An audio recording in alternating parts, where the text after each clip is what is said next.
Hi everyone, it's Penny Black and Jill Foster here for a new PB&J video. Today is the next in my series of Paint With Me Christmas cards featuring my favorite no-line watercolor look and Penny Black's gorgeous new Christmas stamps. And here is the look at the card we will be creating today. I've combined a couple of stamps here that are so fun to paint. The first is 40-798 Holly Berry Branch. There's so many different ways that you can use this stamp, and today I wanted to use it to be the perch for the bird from 30-876 Nature Sings. And if you love birds, this is a must-have stamp set.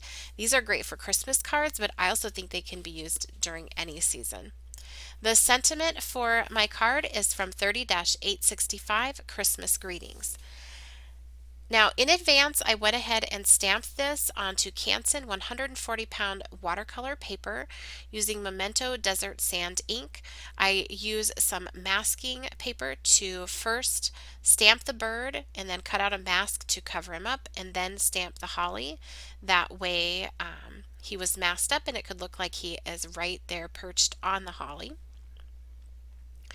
Now, I have a whole video for you with more information about the exact colors in my palettes, the papers I'm using, paintbrushes, and basically my getting ready to paint process, where I prep things in an assembly line style so I can maximize my time and enjoyment of the stamping and the painting process. And I will link that video for you down in the description box below so you can check it out if you have any questions. Also, down in the YouTube description box below, I have listed and linked for you the Penny Black products that are used on this card. So those are down in the description box for you as well. Now I am using for this background Distress Ink Re-Inker ink used as a watercolor, and I decided I really wanted this background to be green so that the predominant colors on this card design are traditional red and green for Christmas. So I am just painting this on. I am painting around the image that I have stamped and doing that background first. I find if I can remember and plan ahead well enough that it's much easier to paint anything, backgrounds, especially before I do any red painting, because for some reason um, red inks for me just seem to want to spread and bleed, and they're hard to sort of mop up with a wet brush later after the fact. And so in this case, I remembered, okay, get this background done before you jump in there and start painting the berries. Now, since I use that very traditional olive colored green, that's actually peeled paint from the Distress Ink Re-Inkers, I wanted to use more of a turquoise green on the actual holly leaves. So I am painting those on. This is Evergreen Bough from my Distress Ink Re-Inker used as a watercolor. What I do is I pick up mostly the Re-Inker ink onto my brush and put that down where I want the color to be darkest. Then you'll see me reach over off camera and I'm just rinsing off my brush, patting it mostly dry on the paper towel that I have right there next to my cup, and then using what little water remains to sort of blend that out into the lightest area, which is the white. Now, while that was still wet, I did pick up a little touch of the peeled paint ink and added that in there, just sort of dropped it in and let it blend with the other colors, just for some interest on the leaves and then also to tie them into the background. So you'll see here I'm just using that same process, putting down the Re-Inker ink where I want it to be the darkest. I can darken that up if I want to. I like to start light, then I go in with just a wet brush, mostly water, and blend that out. I followed that for all of the leaves. Now, places where one leaf is behind another, that is definitely one area where I'm going to want it to be the darkest, which I'm doing right here. You can see this larger leaf is sort of behind the one that's curling in front of it. So where those two meet, I'm making that darker so it's like a shadow from being underneath the other leaf. This also helps differentiate the two leaves when they're both painted so that they don't look just like one weird blob right there. Now I do find with the Distress Ink Re-Inkers used as watercolors and the Memento Desert Sand stamping They just work so well together. It feels like the desert sand stamping sort of takes on the color of the re-inker ink, and that way you can have the look of no line, but it's much more forgiving. It's you still see a little bit of the line there, so if you have like two overlapping and your shading isn't just right, you still will be able to tell that there's two leaves there. It will still read as two. So if you love the look of no line watercoloring, so it looks instead of just the black outline, you might want to try this if you've had some trouble in the past with things sort of just blending all together. Now here I'm grabbing my gouache paints, and I promise behind my head there I am doing some painting. Now gouache paints, and I talk about this in the introductory video that's linked down below for you, they are more of a opaque, and I'm using just the tiniest little touch of that using a little tiny detail brush to really darken up a few of the shadows.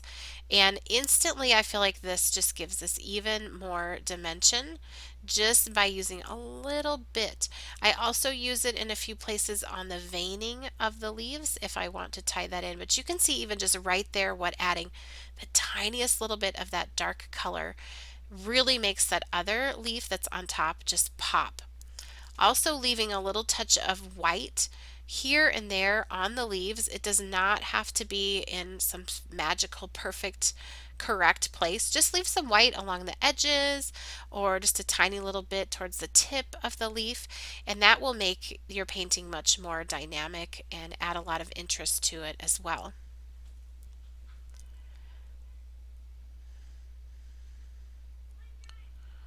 So I'm just continuing to go in here with that gouache paint and darken things up.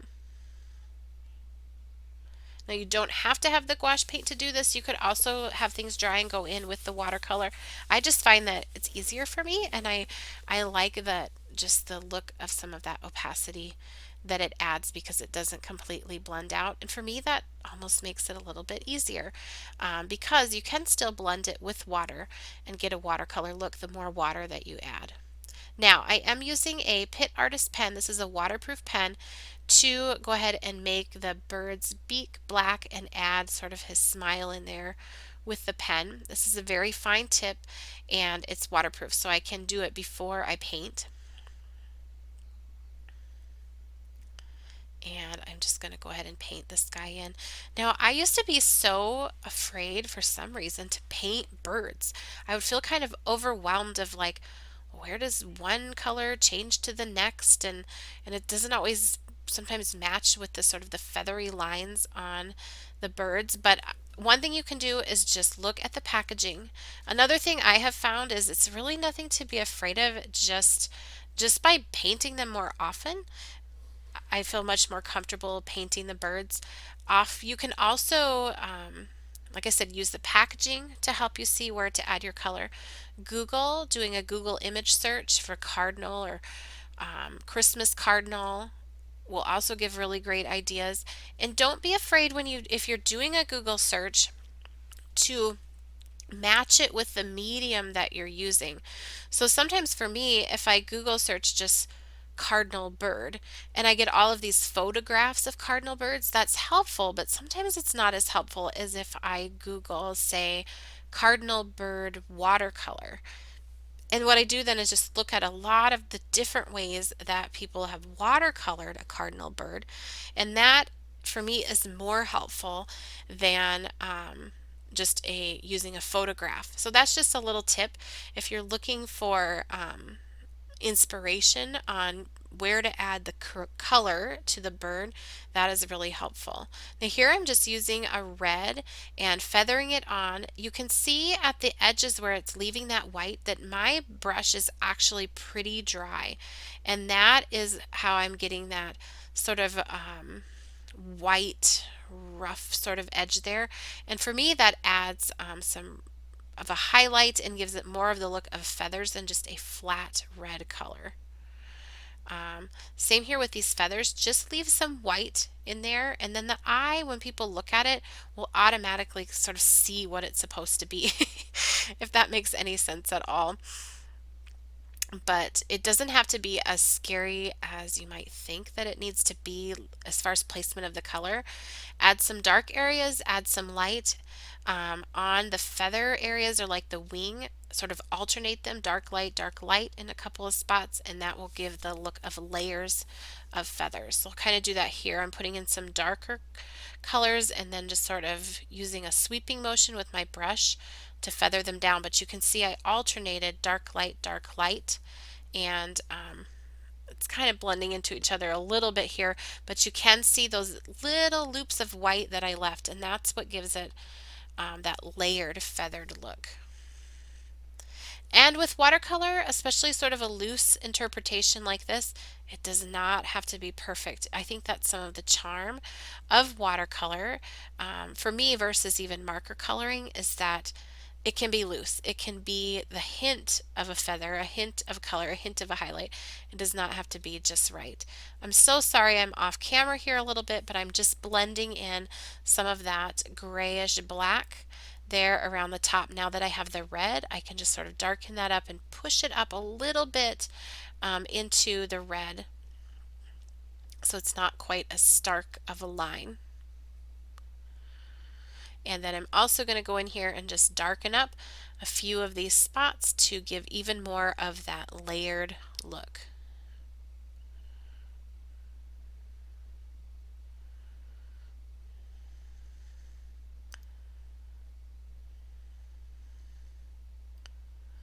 And I'm just fiddling.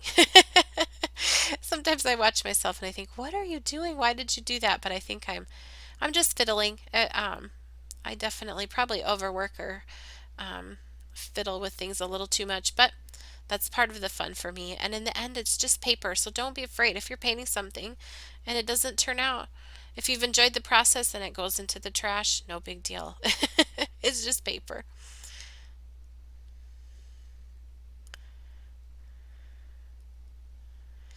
I read a quote in a book. I cannot remember, I can't source where it came from, but it was had to do with knitting, and it was about knitting is really not a hobby you need to be worried about because versus skydiving. If you make a mistake when you're knitting, it's not a big deal. If you make a mistake when you're skydiving, it's a big deal.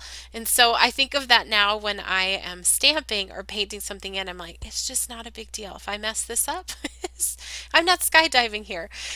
So I just thought I would share that with you. I'm so sorry I can't say who said that or where I read it. I just remember that. Here now I'm going in and just painting the berries. I'm not doing any exact shading on each individual berry.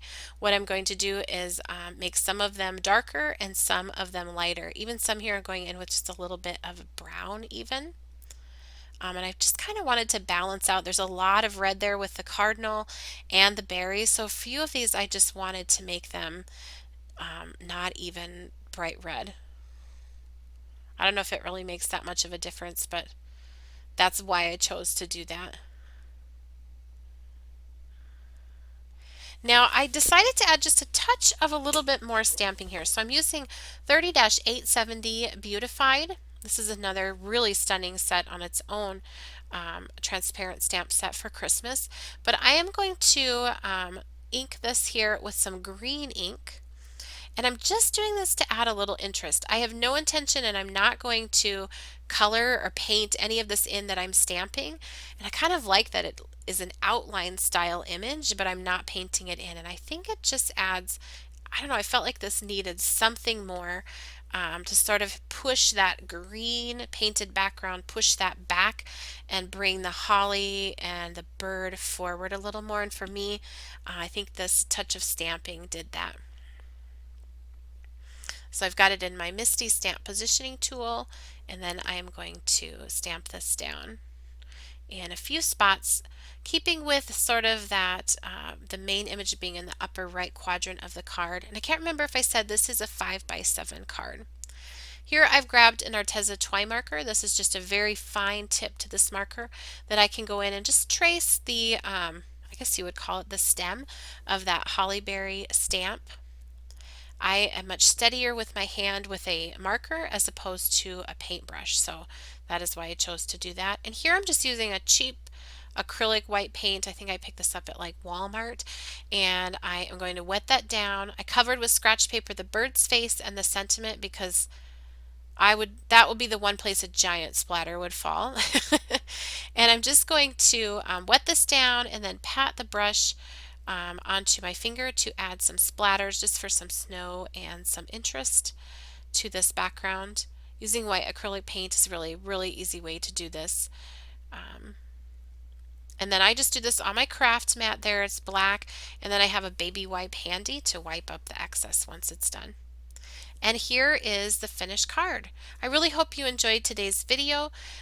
If you did, please be sure to give it a thumbs up and subscribe to our channel. Be sure to also hit the bell notification so that you'll be notified the next time we upload another video. I have more videos using this no line watercoloring technique with our new Christmas stamps, and those are coming soon. You can also connect with Penny Black on Facebook, Pinterest, Twitter, Instagram, our website and blog, and those are all linked for you in the description box below. Happy stamping!